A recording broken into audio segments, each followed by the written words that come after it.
morning. It's Wednesday, January 7th. I am not going to take it any more day. Tell me about it. And now, the news.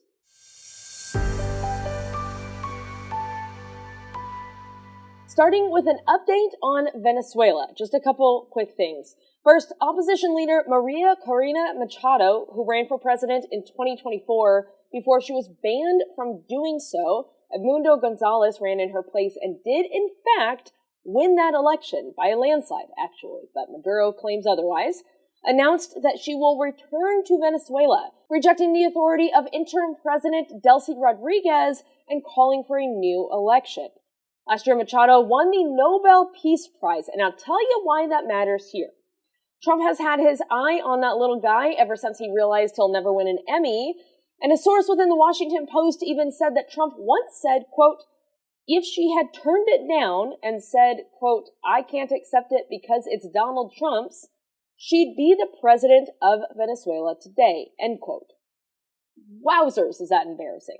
Machado is now very smartly saying, quote, it hasn't happened yet, but I would certainly love to be able to personally tell him that we believe the Venezuelan people, because this is a prize of the Venezuelan people, certainly want to give it to him and share it with him, end quote. So that's where we're at, hoping that Donald Trump's ego can be satiated enough by sharing a Nobel Peace Prize to allow for free and fair elections in the country that he's sort of playing risk with. That is quite a thing that's happening in our country. Meanwhile, Trump says that he believes it will take 18 months, perhaps less, to get the oil industry in the country up and running. It will, however, also take a lot of money, though fear not, companies, when they come in to build in the country, he's saying that the United States will pay them back. We're the United States. We're going to pay these companies money to go in and build something that will give them money. To be fair, he also thinks that the revenue that they will get from the oil could possibly be considered a repayment, like how normal businesses go.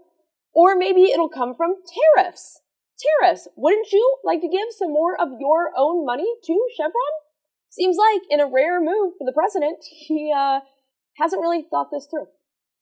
What he has thought through, however, are other countries that he would like to acquire.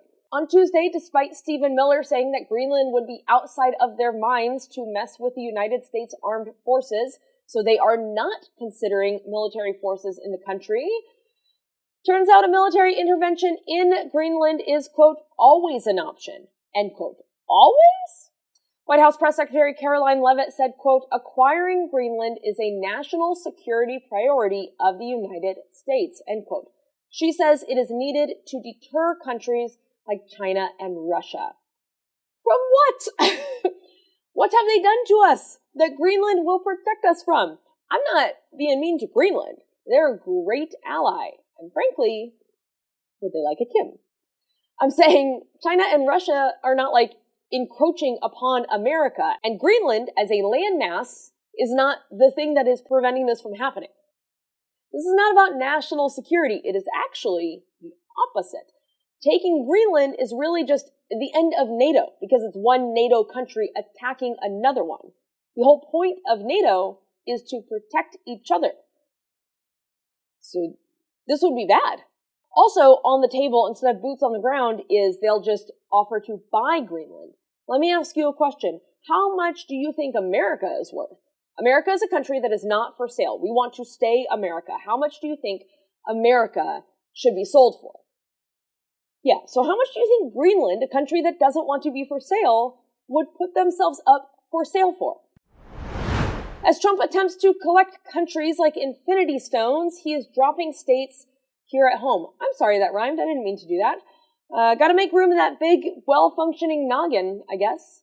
Minnesota, New York, California, Illinois, and Colorado are all set to lose access to around $7 billion in funding for the Temporary Assistance for Needy Families program, as the Trump administration plans to cut around $10 billion in funding for child care subsidies, social services, and cash support for low-income families in the 5 Democratic states. Rounding out the $10 billion is $2.4 billion in the Child Care and Development Fund, which supports child care for working parents, and around $870 million for social service grants that mostly benefit children at risk. That'll also all be cut from these 5 states. We're talking about something that will affect hundreds of thousands of people. Kids. Babies. And why? Why are they doing this? Well, I'll tell you. Do you remember yesterday when I said that a YouTuber released a video alleging fraud in Minnesota daycare centers because around a dozen daycare centers would not let a stranger with a camera into them, probably because there were kids there. And they were like, you're a stranger, you can't come in and film kids. That's why. I'm not kidding, I'm not exaggerating or doing a bit. I'm saying that's why. Because of that video, the Trump administration was like, these states are all doing fraud. We're going to take money away from the families and the kids and the babies because of this one YouTuber. Meanwhile, I'm out here on YouTube just doing bits and my little Kelly Clarkson bangs. Well, what are we doing here?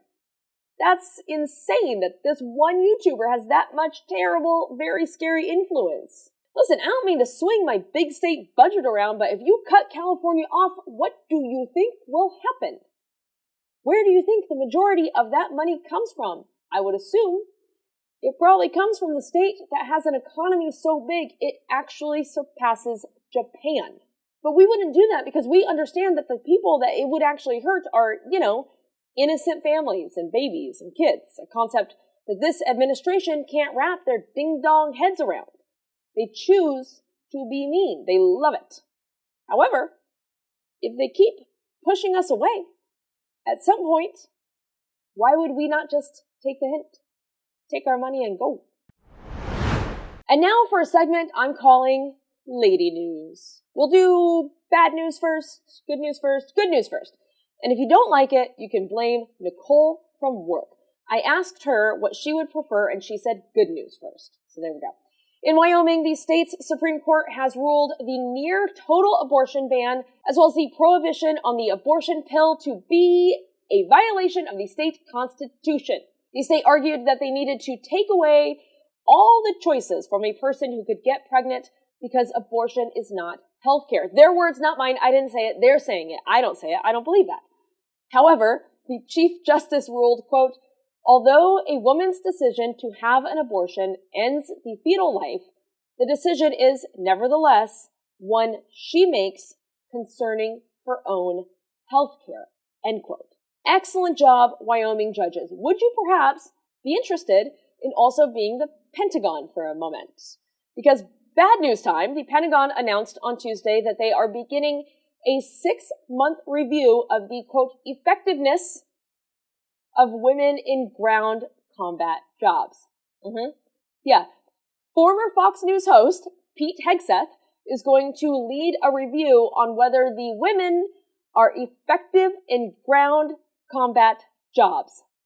In a 2024 podcast interview, he said, quote, I'm straight up saying we should not have women in combat roles, end quote. Oh, you're straight up saying it? Well, if you're straight up saying it, then we should believe you. This guy is such a loser. Go put more hairspray on your head, you idiot. Oh, Kim, that's too much. Oh, am I being nice to him? He is saying, ladies, please go away. You've done too much. You're useless in this field. That's what he's saying, based solely on the fact that we are ladies. We're out of here. Unacceptable. It's so boring. It is so boring. His sexism is boring. Sexism in general is very boring, but this is so lame. And that's it. That's the news. Look, here's the deal. I could make a whole meal out of what's happening with Venezuela, but if you are new to the show, I am not going to do that. We are going to talk about things as they come up, but we are not going to speculate or guess at other things. It is news that Trump is now saying military force is on the table for Greenland, but I'm not going to continue to repeat that over and over and over again if all he does is say the same line.